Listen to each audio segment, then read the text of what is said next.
Graça e paz, meus irmãos.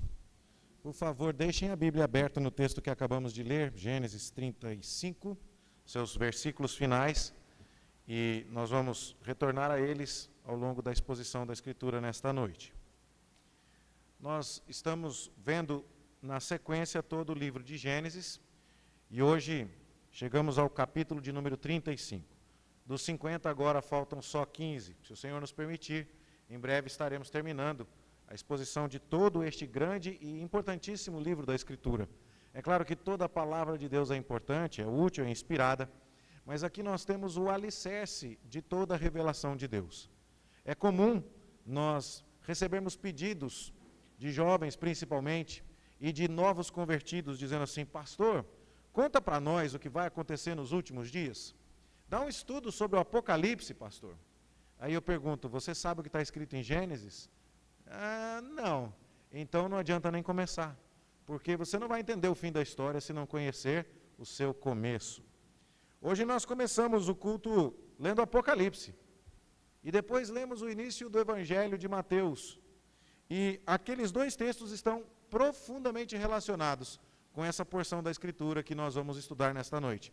Não dá para entender bem a história do nascimento de Jesus se você não entender o que nós vamos ler aqui. E não dá para entender bem o fim dos tempos quando o Cordeiro, o leão da tribo de Judá, vai abrir o livro, se você também não souber o que está escrito aqui. Então, é muito importante ter fundamentos e saber perceber como a Escritura é um livro que conversa nas suas muitas partes. Já foi feita uma estimativa de que cerca de 66 mil referências cruzadas existem na Escritura. Num livro de mais de 3.500 anos de idade, que está em nossas mãos, num livro que foi escrito por mais de 40 autores humanos diferentes, que viveram entre si num período de 1.600 anos, você encontra referências que mostram que todos eles estão contando uma única e a mesma história. Isso é porque nós temos em mãos a palavra de Deus, a verdade do Deus único, do Criador dos céus e da terra, daquele que tem um plano para abençoar o seu povo, que fala a verdade, que não mente, que é fiel no cumprimento de tudo aquilo que disse que faria. Isso para nós é motivo de grande tranquilidade, de grande paz para o coração. Estamos estudando a verdade de Deus. Vamos então ao texto. Nós sabemos que Deus apareceu a Moisés e disse a ele que deveria tirar o povo de Israel do Egito. Sabemos que quando Moisés chega lá para tirar aquele povo, mais de 2 milhões de pessoas, que estão escravizadas há 430 anos, era preciso um pouco mais do que bons argumentos. Já faz muito tempo que aquele povo é escravo, o faraó é muito poderoso, o Egito é uma nação extremamente forte. Como Moisés, com seu cajado, pretende liderar um bando de escravos, incapazes de resistirem à potência de faraó para fora do Egito? Bom, Deus havia habilitado Moisés com a capacidade de realizar sinais. Mas qual é o sentido disso? Bom, pode bem ter sido nessa época que Moisés escreveu o livro de Gênesis, para explicar para aqueles escravos que ele tirava da servidão, qual era a promessa que Deus cumpria ao tirá-los dali. Tratavam-se dos descendentes de Abraão, de Isaque e de Jacó, com quem Deus havia estabelecido uma aliança, e Deus, em sua fidelidade, haveria de cumprir as suas promessas. Mais uma vez, Deus mostraria que Ele é soberano sobre todos os reinos e nações da terra, quando então, julgando o Egito, e tirando dali os seus escolhidos, Deus haveria de cumprir as suas promessas. Pode ter sido nessa época que Moisés escreveu o livro de Gênesis. Ou pode ter sido um pouco mais tarde, quando depois de ter tirado os israelitas do Egito, de tê-los trazido até o Monte Sinai, de ter-lhes dado as tábuas da lei, de ter construído o tabernáculo, de ter peregrinado com esse povo pelo deserto por 40 anos, agora preparando-se para entrar na terra de Canaã, novos milagres seriam necessários. A terra era ocupada por homens fortes, gigantes, e diante deles os israelitas pareciam fracos. Será que eles conseguiriam tomar posse da terra de Canaã? Bom, Moisés pode ter muito bem escrito, neste período do deserto, o livro de Gênesis, para inspirar a geração que entraria em Canaã a confiar em Deus. De todas as formas, seja qual for o momento em que Moisés escreveu isso, o povo de Israel, que foi o primeiro destinatário deste livro, precisava ler este livro e entender: existe um Deus Criador dos céus e da terra. Esse Deus está empenhado em revelar a sua glória ao mundo através do seu povo escolhido de Israel. E ele fará isso no meio de um embate entre as forças do mal e as forças do Senhor Deus. Não que haja aqui uma paridade, não que sejam inimigos compatíveis. Deus é invencível. E Deus não permitirá que os seus planos sejam frustrados. E é por causa disso que a leitura deste livro é tão necessária. Desde os dias de Adão, quando o pecado entra no mundo, você tem as duas linhagens, uma linhagem contaminada por Satanás, a serpente, e uma linhagem, apesar disso, abençoada por Deus, que estão em conflito. Isso se mostra desde os dias de Caim, que pertence ao time da serpente, que mata Abel, que pertence ao time de Deus. Mas Deus não permite que o mal triunfe, e levanta Sete, um terceiro filho de Adão e Eva, no lugar deste. E a partir de Sete, Deus faz com que o seu nome seja conhecido e cultuado. Mas os descendentes da serpente se multiplicam e o mal avança nos dias de Noé. E, no entanto, Deus, através de Noé, contém a maldade. E, mediante o dilúvio, julga a maldade que permanece na raça humana e preserva novamente uma linhagem. E você, então, sai do dilúvio com Noé e os seus filhos. Mas o que acontece logo em seguida, você percebe que a maldade ainda está ali. Mesmo dentro do povo escolhido, ainda há influência do reino da serpente. Então Noé amaldiçoa o seu filho Cã, que o viu nu e o desprezou, através de seu neto Canaã.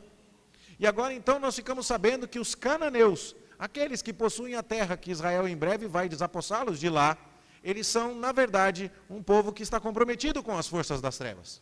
E Deus vai entregar o território que é dos cananeus aos hebreus, que são descendentes de Sem, são os semitas, são os descendentes do filho abençoado de Noé. Bom, agora então, os hebreus estão entendendo. Deus nos tirou do Egito e julgou o Egito. Os egípcios descendem de Cã. E ele agora está nos enviando para Canaã e vai nos dar aquela terra. Os cananeus descendem de Canaã, o neto de Cã, ou melhor, o filho de Cã, neto de Noé. E então, eles agora estão entendendo o cenário mundial. Temos uma promessa de Deus que se comprometeu conosco e que nos dará vitória. E Ele nos escolheu, apesar da nossa indignidade, e Ele nos levará até lá. E então você vai lendo do livro de Gênesis e percebendo que dos descendentes de Sem, Deus escolheu Abraão, e depois o seu filho Isaque, e depois o seu filho Jacó. Hoje nós estamos quase que nos despedindo de Jacó. De agora para frente, nós mal veremos Jacó. Embora Jacó continue vivo, a partir do capítulo 37, nós estamos no 35, mas o 36 é uma genealogia. Então, você vê que é uma lista. A história não avança.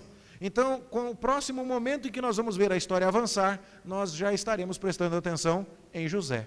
Então, é quase como nos despedindo de Jacó e percebendo, Deus está fazendo as suas promessas se cumprirem. Ele esteve com Abraão, ele esteve com Isaque, ele esteve com Jacó. E o que lemos aqui a respeito de Jacó é que depois de ter voltado à terra prometida, depois de ter fugido de lá, tentando escapar do seu irmão Esaú, que o havia ameaçado de morte, Jacó passou 20 anos na terra de Padã Arã. Lá ele trabalhou, lá ele se casou 2 vezes, lá ele arrumou, no final das contas, 4 esposas, 2 esposas e mais 2 concubinas. E agora ele volta de Padã Arã, e há muitos momentos em que Deus liberta o patriarca Jacó.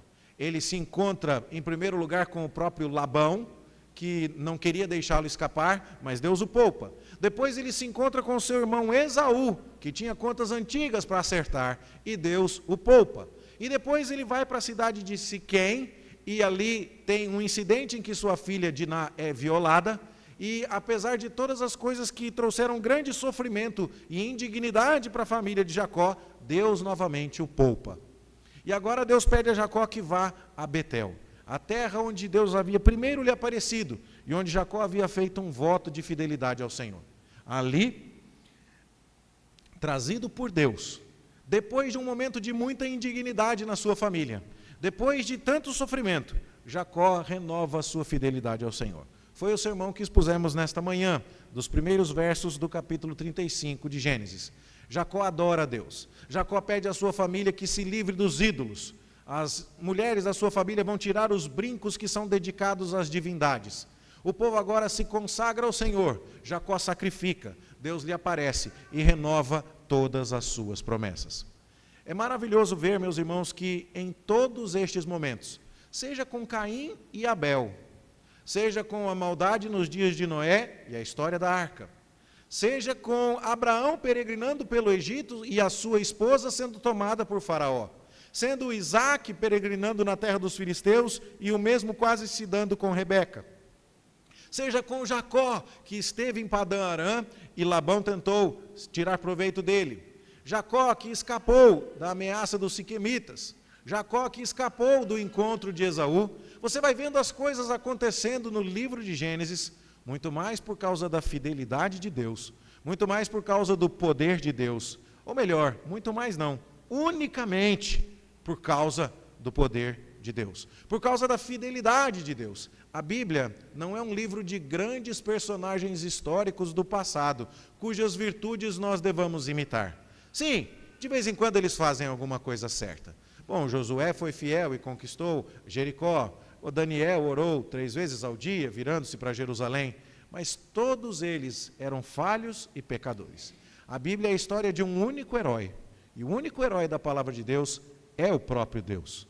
A Bíblia é um livro, portanto, que nos conta a respeito de Deus e de seus atributos. E esse Deus conduziu Jacó até aqui. A gente está perto de ver Jacó saindo de cena para seu filho entrar, como acabamos de dizer. E o que nós vemos aqui é que, mais uma vez, nós vamos perceber a pecaminosidade da família de Jacó, a indignidade do povo a quem Deus escolheu. Deus não escolheu esses homens aqui porque eles eram extraordinários. Deus não resolveu se manifestar através desta família porque ela tivesse alguma coisa de muito diferente e muito particular em relação a todas as outras famílias do mundo. Não, era uma família comum e indigna, mas na qual Deus resolveu manifestar a sua graça.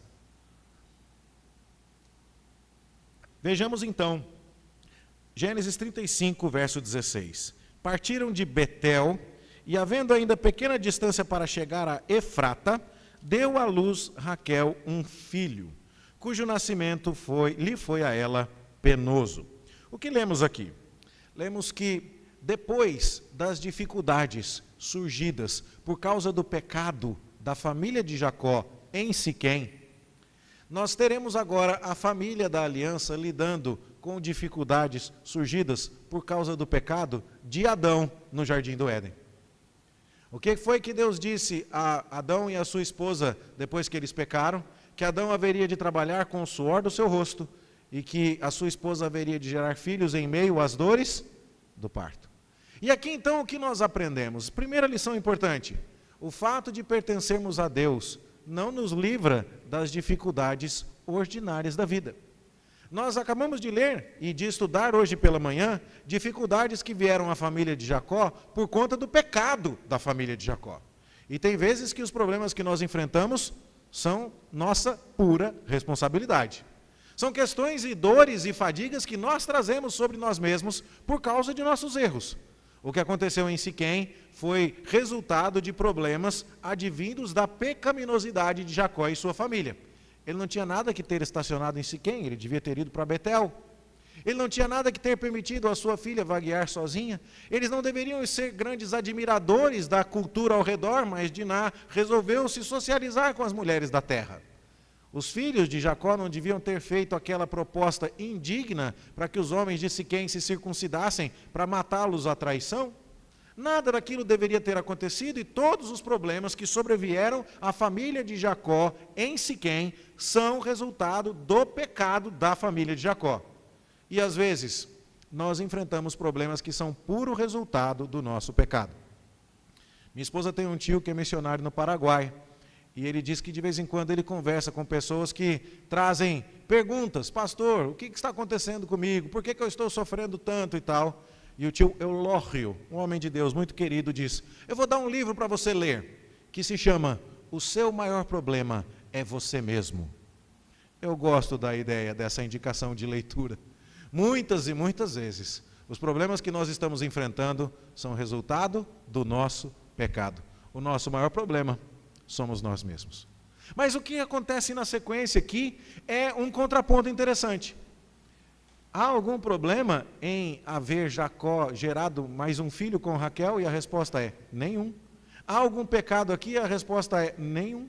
No entanto, o nascimento desse segundo filho de Raquel é extremamente penoso. É claro, nós vimos isso quando estudamos o capítulo 30, que a aproximação de Raquel para com a maternidade foi um pouco problemática.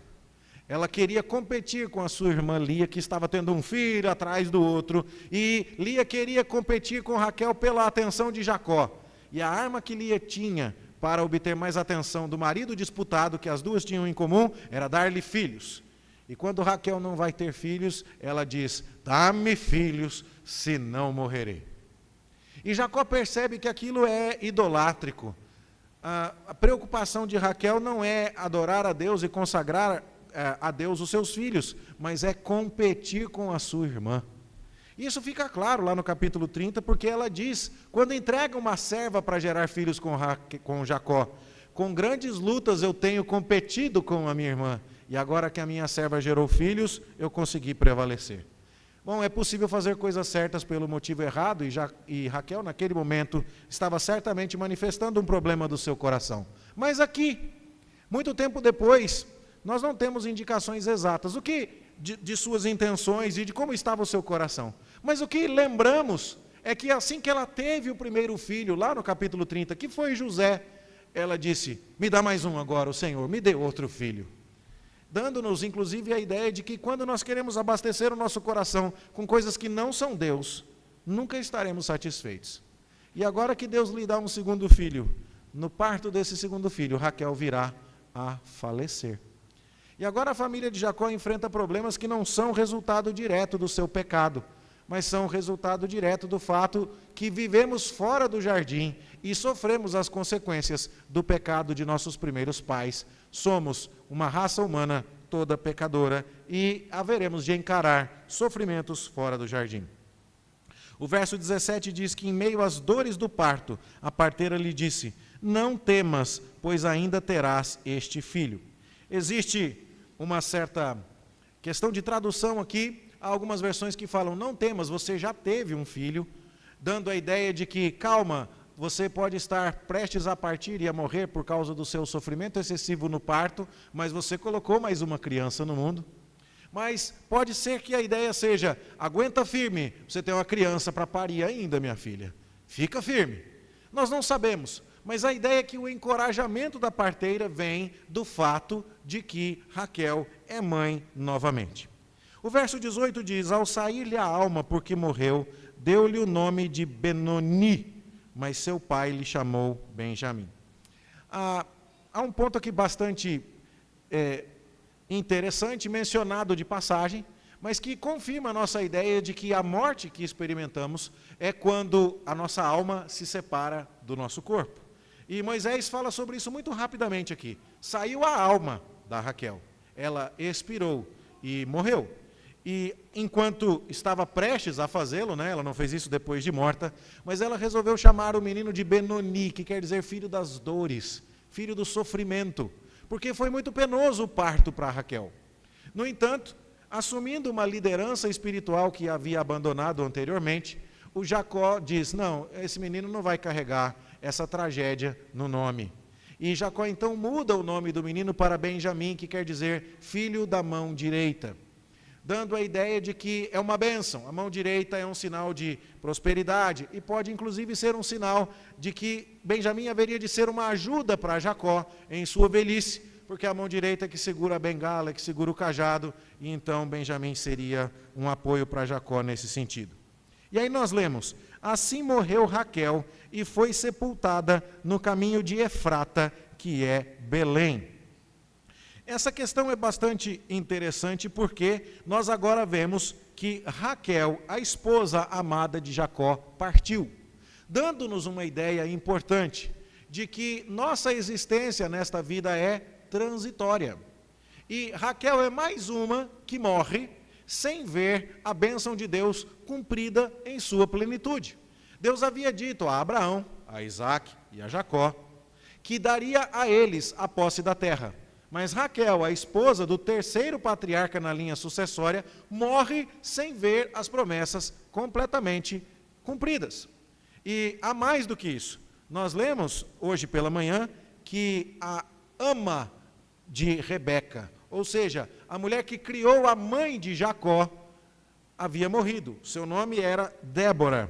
E o seu falecimento foi narrado aqui no versículo 8. Além do fato de que existe uma censura a Rebeca, que tentou enganar Isaac para distraí-lo e fazer com que a bênção fosse para Jacó e não para Esaú, e portanto a sua morte não é mencionada na Bíblia, numa espécie de censura através do silêncio, nós temos aqui também uma questão importante. O povo está morrendo. Morreu a mulher que cuidou da mãe de Jacó. E agora morreu a esposa do Jacó. E o tempo está passando, mas Deus continua fiel. E embora as promessas de Deus não estejam se cumprindo imediatamente, Deus continua sendo digno de toda adoração e de toda confiança, porque as coisas vão chegar ao seu devido lugar. E é então o que vemos no versículo 20, sobre a sepultura de Raquel, levantou Jacó uma coluna que existe até ao dia de hoje. Onde foi esse lugar e que dia é o dia de hoje? Certamente não é o dia de hoje, 1º de outubro de 2023, mas é o dia em que Moisés está escrevendo isso. E Moisés está escrevendo isso quase que 600 anos depois dos dias em que os primeiros leitores estavam tendo acesso a esse texto. E por 6 séculos aproximadamente, havia ali uma coluna dizendo, Raquel está enterrada aqui. E onde era esse lugar? Esse lugar é perto de Efrata, não é? Como nós lemos aqui no versículo 19, que é Belém. Você se lembra de ter ouvido o profeta Miqueias dizendo, e tu, Belém, Efrata, não és de modo nenhum a menor das cidades de Judá, porque de ti me sairá o rei. É curioso isso, meus irmãos, porque Belém entra no cenário bíblico aqui e vai se perpetuar, tornando-se inclusive o lugar onde o Messias prometido haverá de nascer. Não é Abraão, não é Isaac, não é Jacó, que vai vencer definitivamente o inimigo, mas é alguém que descende desses patriarcas e que vai nascer em Belém. Mas qual é o ponto aqui? Morre a matriarca de Israel. Ela é a esposa amada de Jacó. Jacó é o homem que teve o nome mudado para Israel. Jacó é o pai das 12 tribos. Jacó é o pai de todo o povo que está lendo este livro pela primeira vez. Jacó é o ancestral mais direto de todos aqueles que vão sair do Egito e vão entrar para Canaã. De todos aqueles que terão uma experiência cósmica de libertação, de sair da escravidão egípcia, mas muito mais do que isso, da escravidão espiritual, e de serem inseridos na terra da liberdade, mas muito mais do que isso, na liberdade espiritual de pertencerem a Deus e serem por Ele salvos da ira e do juízo contra o pecado. Então, o que estamos vendo aqui é que morreu a mulher que representa a mãe de todo o povo de Israel. Isso é importante, porque se você vai comigo, e você pode abrir a sua Bíblia desta vez, por favor, Jeremias capítulo 31, versículo 15. Nós vamos ler que quando o povo da tribo de Judá, que é o 4º filho de Lia, está prestes a ser levado para o cativeiro na Babilônia, e nós agora estamos falando aqui do ano 600 a.C., ou seja, nós estamos falando de cerca de 1000 anos depois. Nós vamos ver Jeremias dizendo em Jeremias 31:15, assim diz o Senhor, ouviu-se um clamor em Ramá, que era uma cidade por onde o rei Nabucodonosor da Babilônia passaria. Pranto e grande lamento, era Raquel chorando por seus filhos e inconsolável por causa deles, porque já não existem. O que é que Jeremias estava dizendo aqui? Que o povo de Judá, que era o reino remanescente, estava prestes a ser levado para o cativeiro na Babilônia. E, de uma maneira figurada, a matriarca Raquel, que nem mesmo é a mãe direta de Judá. Judá é filho de Lia. Mas quem é que está chorando pela morte de todo o povo de Judá? É a grande matriarca Raquel. E ela chora porque os seus filhos não existem mais. Eles foram mortos por Nabucodonosor ou foram levados para o cativeiro na Babilônia. E esta é mais uma vez uma manifestação da guerra que está acontecendo. Os descendentes de Raquel, que estão reunidos no reino de Judá, são agora levados por Nabucodonosor para a Babilônia. É quando a semente da serpente, representada por Nabucodonosor, obtém uma vitória temporária sobre a semente da mulher, representada pelo reino de Judá. E Raquel chora. Só que, quando mais tarde nós vamos ter um outro episódio em que a semente da serpente parece prevalecer, e isso acontece em Belém, que é o lugar onde a Raquel está enterrada, o evangelista Mateus lembra disso. E lá no Evangelho de Mateus, no texto que nós já lemos nesta noite, no capítulo 2, quando nós vemos que Herodes, percebendo-se enganado pelos magos que vieram adorar a Jesus, descobre que os magos voltaram por outro caminho à sua terra, Herodes manda matar todos os meninos de 2 anos para baixo. E qual é a profecia que Herodes vai citar? No capítulo que Mateus vai citar, depois da matança de Herodes, em Mateus capítulo 2, verso 17, então se cumpriu o que fora dito por intermédio do profeta Jeremias. Ouviu-se um clamor em Ramá, mas note, não foi em Ramá que aconteceu a matança. A matança aconteceu em Belém. Mas nem a Raquel era a mãe do povo de Judá lá atrás, mas ela era a matriarca. Então como é que Mateus pensou nisso e ligou toda essa história até a profecia de Jeremias? É porque a matriarca do povo de Israel é a esposa amada de Jacó. E essa esposa amada deu à luz pela última vez, onde mesmo? Em Belém. E ela está enterrada onde mesmo? Em Belém. E se ela está chorando pelo que acontece com os seus filhos, do seu túmulo, ela está chorando aonde? Em Belém. E quando acontece a matança dos inocentes promovida por Herodes, o que é que Mateus logo imagina e percebe como um cumprimento de profecia? Raquel, a matriarca de Israel, está chorando pelo que acontece com estes meninos, da mesma forma como ela chorou pelo que acontecia com os judeus que foram levados para o cativeiro na Babilônia. É a matriarca. Se você parar para perceber, toda a história se costura. As referências cruzadas vão nos dizendo assim, é muito importante que eu saiba, Raquel foi a matriarca do povo de Israel. Ela é a esposa amada de Jacó. Ela morreu dando à luz o seu segundo filho, Benjamim. E ela foi sepultada em Belém. E Belém foi um cenário de morte dos seus filhos. E Mateus entendeu que Raquel estava chorando por isso. Percebe? E então é importante demais sabermos o começo da história para acompanharmos todos os seus desdobramentos. Às vezes lemos a história dos magos e sequer entendemos o que é que Mateus está citando aqui.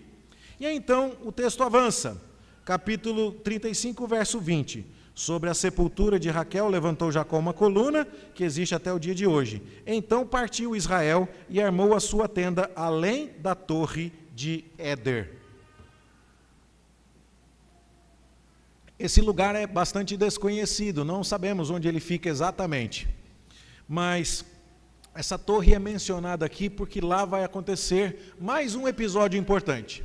O que é importante para entendermos o desdobramento da história da redenção? A matriarca de Israel, Raquel, a esposa amada de Jacó, morre em Belém dando à luz. É o tipo de problema que acontece com todos os pecadores fora do jardim. Não foi o resultado direto de um pecado de Jacó, mas ela morre ali, sem testemunhar o cumprimento fiel das promessas. E ela ainda vai chorar pelo que haverá de acontecer com seus filhos. Particularmente num contexto em que crianças de 2 anos de idade são brutalmente assassinadas ao lado ali de sua sepultura. Deus não está permitindo que o mal triunfe. O que acontece enquanto Raquel chora, porque meninos em Belém com menos de 2 anos de idade estão sendo assassinados? O que acontece ali? Você olha para aquilo e diz, Raquel, chora não. Porque enquanto essas crianças estão sendo assassinadas, o que é triste, há uma vitória imensuravelmente maior. O Rei dos Reis, o Senhor dos Senhores, que descende do teu povo, do povo do qual você é a matriarca, ele está chegando ao mundo. Que mensagem de consolo. Que realidade preciosa para o nosso coração. Mas nós vemos a história avançando e vemos que quando Jacó vai para este lugar aqui, que é desconhecido para nós, perto da Torre de Éder, acontece que, habitando eles ali, Rúben vai e se deita com Bila, concubina de seu pai, e Israel o soube. O que acontece é que a esposa amada morreu e abriu vaga para a esposa favorita, substituta. E o filho mais velho, Rúben, foi gerado através de Lia, a esposa preterida, porque tinha os seus olhos baços. E Rúben, então, vai até a possível candidata a substituta de Raquel, a serva de Raquel, de nome Bila, e diz: eu vou me deitar com você. Nós não sabemos os motivos exatos por trás da ideia de Rúben. Muitos pensam que Rúben tentou, ao possuir a serva de Raquel, impedir que Jacó prestasse mais atenção à serva da esposa amada do que à segunda esposa menos amada. É como se Rúben tentasse dizer assim: eu vou estragar a concorrência, porque meu pai amava a Raquel e eu não podia fazer nada quanto a isso. Mas agora a Raquel morreu e tem a minha mãe. Como é que eu faço para o meu pai prestar atenção na minha mãe? Bom, com a serva da minha mãe, meu pai não vai se meter, porque a minha mãe tem autoridade sobre a serva dela. Mas com a serva da Raquel, a minha mãe não tem autoridade alguma. Como é que eu faço para impedir que o meu pai se interesse mais por Bila, que é a serva de Raquel, do que por minha mãe? Como é que eu faço para garantir que chegou a vez da minha mãe? É uma possibilidade que Rúben tenha se deitado com Bila nesse sentido. Mas fica uma dúvida: se era esse o intento de Jacó, de Rúben, por que parece que ele fez isso escondido? Porque o texto diz assim: e Rúben foi e se deitou com Bila, concubina de seu pai, e Israel o soube. Algumas traduções dizem: Israel ficou sabendo, dando a ideia, portanto, que Rúben não anunciou isso e não postou no Instagram. Ele não quis fazer alarde disso. E se ele não quis fazer alarde disso, por que será então que ele queria estragar a concorrência, se não era para o pai ficar sabendo? É uma dificuldade que nós temos. Outros chegam a dizer que isso poderia ter sido a tentativa de gerar um herdeiro. A tentativa de dizer: Jacó, você está ficando velho, a tua esposa já morreu, a gente já enterrou aqui a nona, a Débora, e já estamos nessa terra, e a família está grande, mas você está ficando velho, e eu, Rúben, que sou o filho mais velho, vou assumir todo o clã. E como ele não poderia fazer isso deitando-se com a própria mãe, nem com a serva da própria mãe, ele teria se deitado com a serva da esposa que faleceu, a Bila, serva de Raquel, na tentativa de gerar um herdeiro. É possível, nós não sabemos. Também é possível que tenha sido puro hormônio de um jovem, mas o que parece um pouco improvável, já que Bila era uma mulher muito mais velha do que ele. Tinha a idade de Raquel, que tinha a mesma idade da sua mãe, tinha idade para ser mãe dele. Então, por que Rúben fez isso, permanece um mistério. E pode ser que tenham sido todas essas coisas juntas e combinadas. Um pouco de lascívia, um pouco para estragar a concorrência, um pouco para reclamar que agora meu pai está velho, sou eu que vou assumir. Mas o fato é que Israel ficou sabendo. E ele não fez nada, pelo menos não na hora. E a gente já viu que Jacó tem esse estilo, né? Ele soube que a Diná foi violada e não fez nada. E ele vai sabendo das coisas e vai demorando para agir. E, no entanto, mais tarde, nós vamos ver que Jacó age e de maneira muito clara. E o que é que Jacó faz aqui? E por que essa história é tão importante? É porque você leu comigo no livro de Apocalipse que Jesus é o leão da tribo de Judá. Mas Judá é o quarto filho de Jacó. E por que será que, dentre todos os filhos, Rúben foi desqualificado, Simeão foi desqualificado e Levi foi desqualificado para assumir a liderança do clã da família? É por causa dos capítulos 34 e 35 de Gênesis. No capítulo 34 nós vimos que Simeão e Levi ordenaram aos siquemitas que se circuncidassem e, numa traição completamente desleal, vingaram a morte de Diná, mas de modo extremamente indigno. E então Jacó diz: vocês fizeram o meu nome abominável aqui. Agora todo mundo me odeia.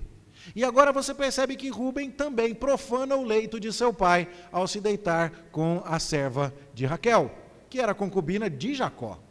E aqui então nós vamos olhar para isso e perceber que quem vai carregar agora a tocha da fé não é mais Abraão, Isaque, Jacó e Rúben, mas é Abraão, Isaque, Jacó, Judá. E para que isso fique claro a você, eu gostaria de convidar você a abrir a sua Bíblia no primeiro livro das Crônicas, no capítulo de número 5, onde isso está escrito por extenso ali.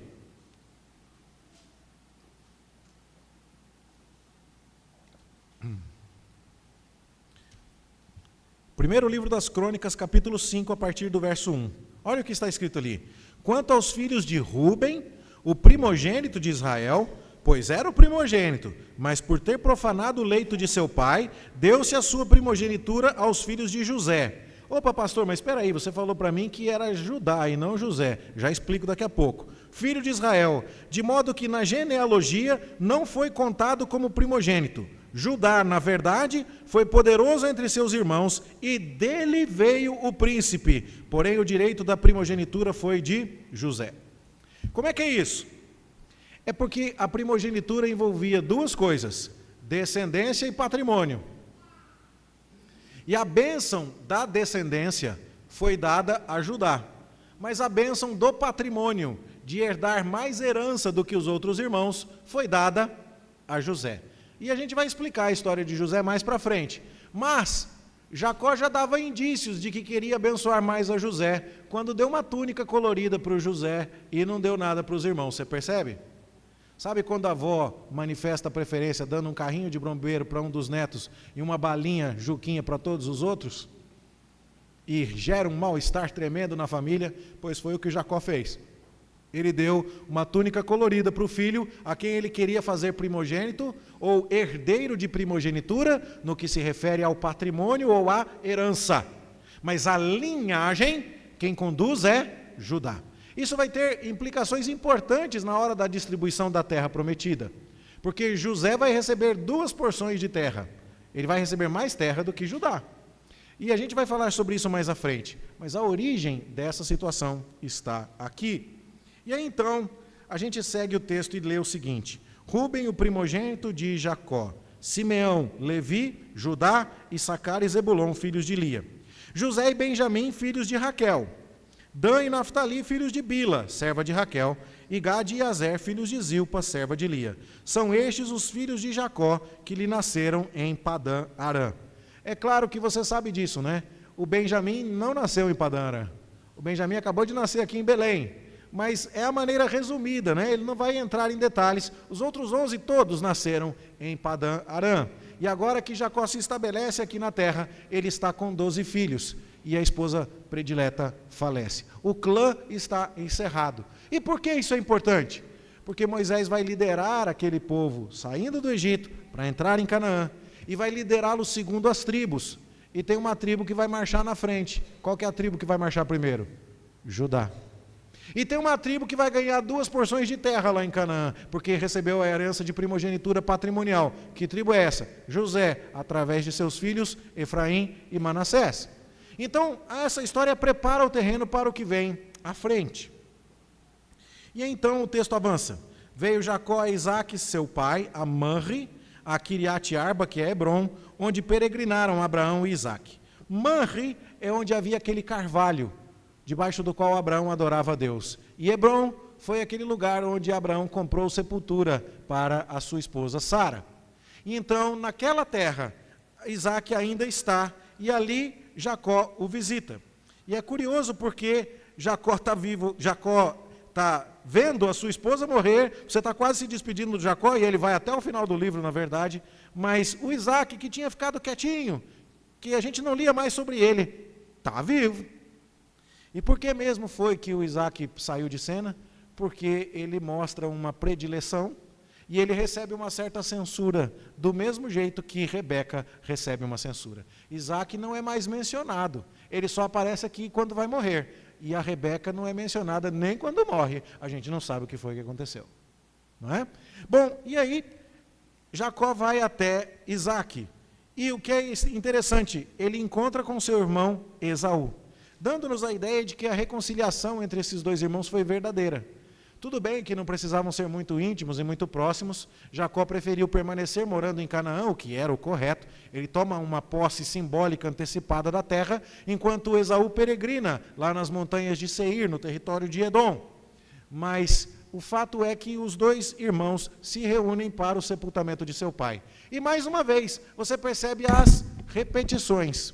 Você percebe que, do mesmo jeito que Ismael e Isaque se reuniram, dois irmãos que brigaram por causa de posse, de herança e de lugar na sucessão patriarcal, eles se reúnem para o sepultamento de Abraão. A mesma coisa acontece aqui quando Esaú e Jacó se reúnem para o sepultamento de Isaque.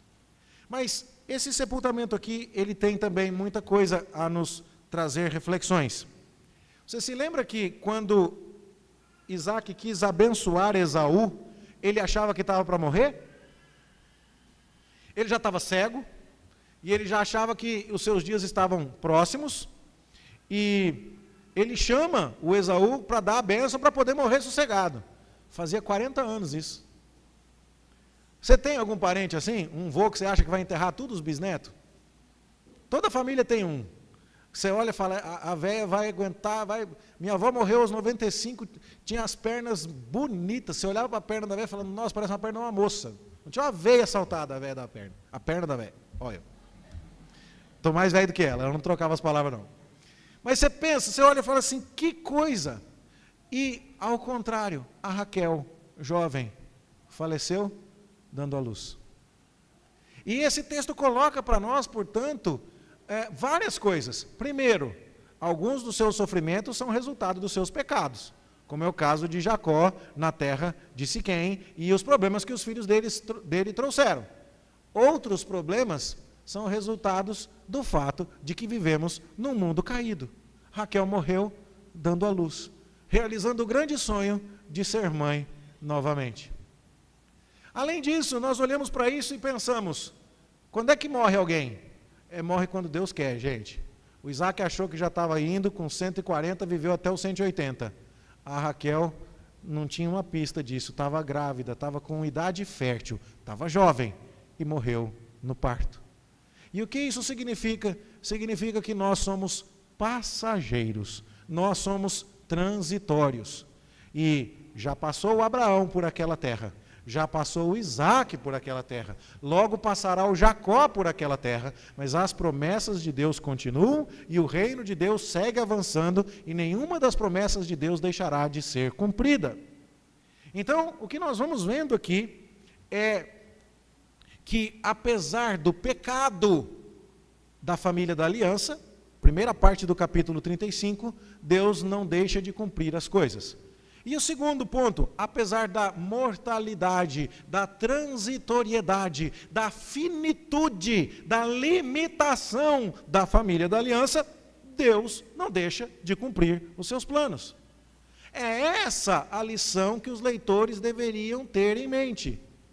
Não importa o que acontece comigo, importa o fato de que Deus tem um plano, e esse plano está em ação, está em curso, e Deus vai fazer tudo do jeitinho que Ele planejou. E tem um lugar para mim nesse plano. Não importa se eu não vou tomar posse desta terra agora. Raquel morreu sem tomar posse definitiva dessa terra.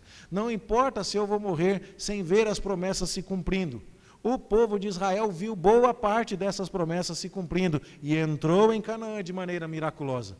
Mas eles também não tiveram a posse definitiva da terra. Eles foram expulsos de lá e até hoje estão brigando pela posse dessa terra. Nós também estamos fora do jardim, estamos fora de Canaã, estamos experimentando a transitoriedade e a luta de uma existência marcada pelas consequências do pecado de nossos primeiros pais, mas nem por isso precisamos duvidar do cumprimento das promessas de Deus, porque Deus é fiel. E o que acontece?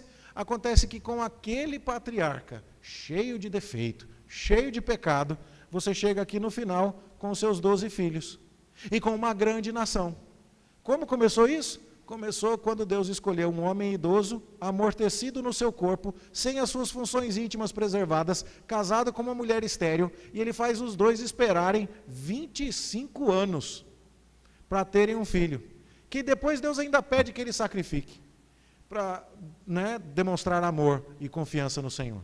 E através desse processo, de maneiras totalmente improváveis, com candidatos que provavelmente eu e você não escolheríamos, com gente que é extremamente suscetível às limitações típicas da vida, morte, estupro na família, tantas outras coisas que acontecem aqui e vicissitudes que marcam a vida.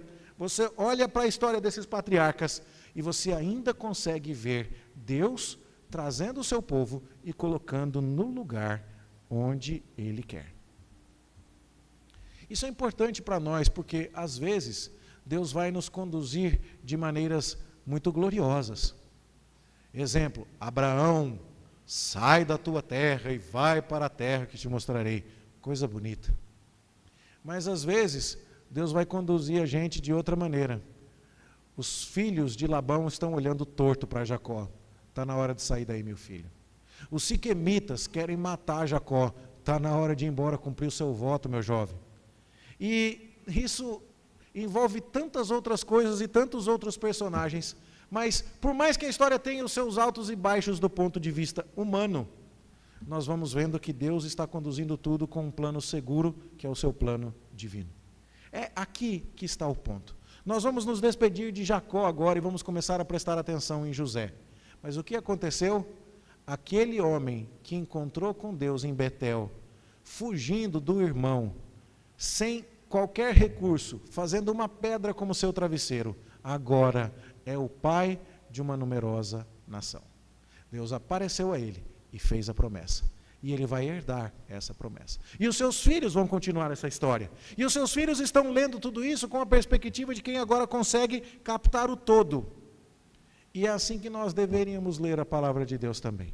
Nós estamos do lado de fora do jardim, do lado de fora de Canaã, mas nós estamos debaixo do cumprimento de todas essas promessas. O leão da tribo de Judá, um herdeiro real, alguém que nasceu da família de Judá, que é a família do grande rei Davi, recebeu o trono e o cetro como rei dos reis e senhor dos senhores, e ele nos convida para nos assentarmos à mesa com ele esta noite. E o que isso significa para nós? Que embora ele não esteja reinando imediatamente sobre todas as coisas, agora, de maneira visível a nós, o seu reinado é real, o seu reinado é verdadeiro, mas ainda há muita gente que não se submete a esse reinado, e isso nós podemos observar. Mas ele está no controle de tudo, de absolutamente tudo, e nada haverá de frustrar a sua vontade. Então, sabe o que a gente faz? A gente comemora, a gente celebra, a gente avança, a gente confia. E se os hebreus eram chamados a avançar e confiar, olhando para o que Deus tinha feito através das gerações, quanto mais nós. Você consegue imaginar? Os escravos egípcios tinham a história de Abraão, de Isaac, Jacó, Judá e José. Nós temos a história de Josué, de Jefté, de Gideão, de Sansão, de Samuel, de Davi, de Josias, de Ezequias, de Daniel, de Neemias, de Esdras, de Esther, de Cristo, de Paulo, de Pedro e de tantos outros, a chegar até nós para dizer, de fato, Deus tem nos conduzido em triunfo. Então é hora, irmãos, de lembrar, estamos vivendo sofrimentos, às vezes causados por nossos pecados.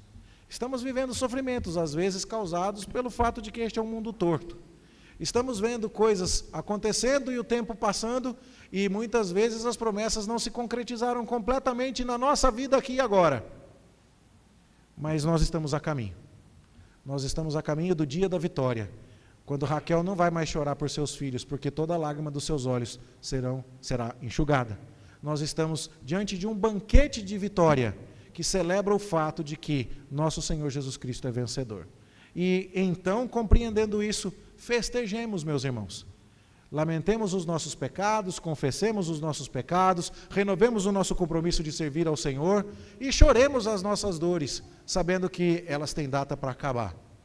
E avancemos com fé adiante, porque Deus conduziu esse Jacó miserável aqui em triunfo. E no final de todas as jornadas de Jacó, você lê a lista dos seus 12 filhos, que vão herdar a terra de Canaã. E você vê Deus cumprindo tudo o que prometeu. Com essa certeza, com essa esperança, nós somos chamados a banquetear. Que Deus assim nos abençoe, em nome de Jesus. Amém.